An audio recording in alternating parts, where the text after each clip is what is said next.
अस्सलातु वस्सलामु अलैका या रसूल अल्लाह व अला आलिका व अस्हाबिका या हबीब अल्लाह। लब्बैक लब्बैक लब्बैक या रसूल अल्लाह। मैं अपने सुनने वाले तमाम उशाकान मुस्तफ़ा सल्लल्लाहु अलैहि वसल्लम को ये इंतहाई अफसोसनाक ख़बर दे रहा हूँ और कन्फर्म कर रहा हूँ कि कायद मिल्लत इस्लामिया अल्लामा हाफिज़ ख़ादिम हुसैन रिज़वी साहिब रज़ा इलाही से इंतकाल फरमा गए हैं। आपके दोबारा सांस बहाल होने की जो ख़बरें चल रही हैं वो बिल्कुल गलत ख़बरें हैं, वो दुरुस्त नहीं हैं। आप अल्लाह की रज़ा से ताजदार मदीना सल्लल्लाहु अलैहि वसल्लम की बारगाह में हाज़री के लिए रख्ते सफ़र बांध चुके हैं।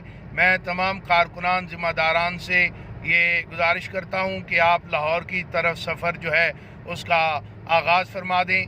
इंशाअल्लाह लाहौर पहुँचकर नमाज जनाजा का जो ऐलान होगा वक्त का उसका भी ऐलान कर दिया जाएगा। फ़िलहाल इतना आपको कंफर्म कर रहा हूँ कि क़िबला अमीरुल मुजाहिदीन जो हैं आप रज़ा इलाही से विसाल फरमा गए हैं। आले सुन्नत इस वक्त यतीम हो चुके हैं, इसलिए तमाम हज़रात से गुजारिश है कि मनफी ख़बरें मत फैलाएँ। ज़्यादा से ज़्यादा दुरूद पाक पढ़ कर क़िबला अमीरुल मुजाहिदीन की बुलंदी दर्जात के लिए दुआ फरमाएँ और लाहौर की जानिब सफ़र करें।